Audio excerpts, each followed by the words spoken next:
over the Puget Sound. Berenice's hair drapes the horizon. It was a very serious sighting. And here's what happened. My wife, Ramona, and myself at the time were on the way back from Las Vegas at about, 10:30, quarter to 11 at night, something like that. And we were, I would guess, about 3/4 of a mile, maybe a mile from home. And Ramona said, "What the hell is that?" And she saw light coming up behind the vehicle. And I said, "No idea." She said, "Stop the car, stop the car." So I stopped it.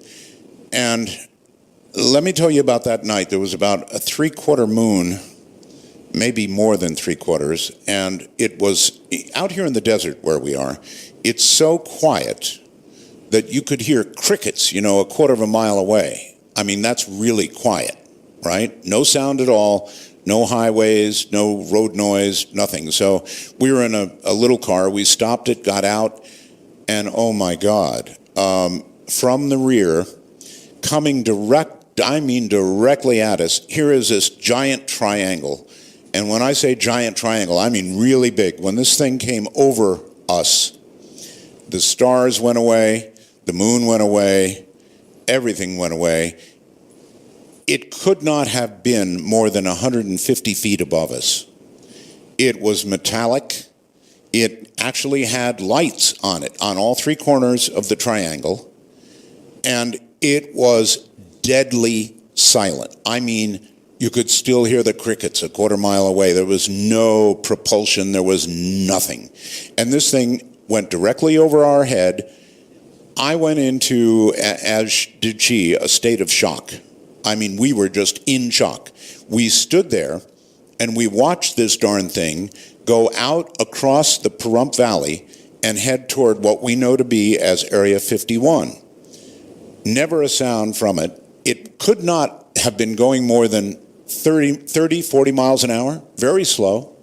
And we came home and I was doing at the time a radio show talking about this kind of thing. So I came home and I tried to decide if I was going to tell anybody about it because it would seem hokey, it would seem fake, it would seem ginned up or something. Anyway, I finally decided I was going to talk about it on the air, which I did. I reported it to MUFON, but a week later, 1 week later, there was an article in the Pahrump Valley Times, our local newspaper here, and it said a whole bunch of people in the Pahrump Valley had seen the same thing I did and called the newspaper. Well, the newspaper turned around and called the Air Force Base in Las Vegas.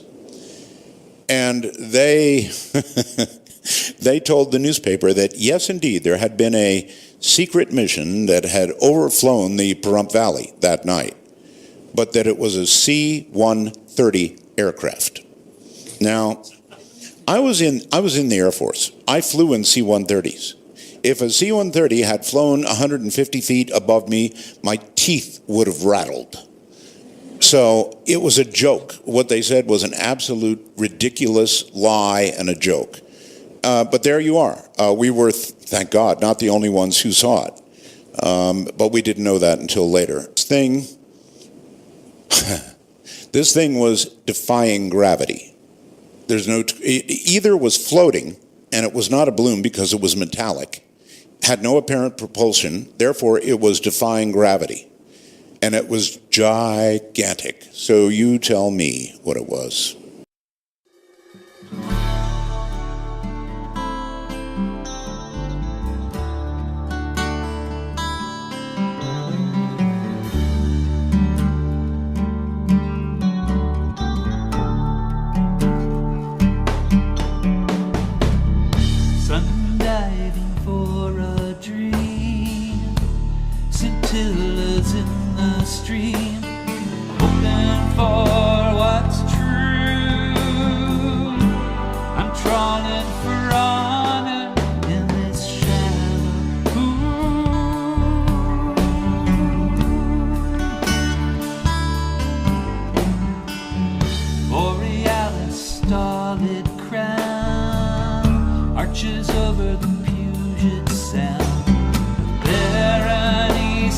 his hair, treats the horizon to air.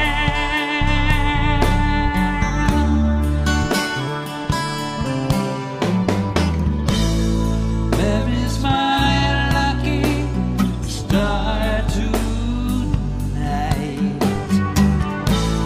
seventh sister of the Pleiades,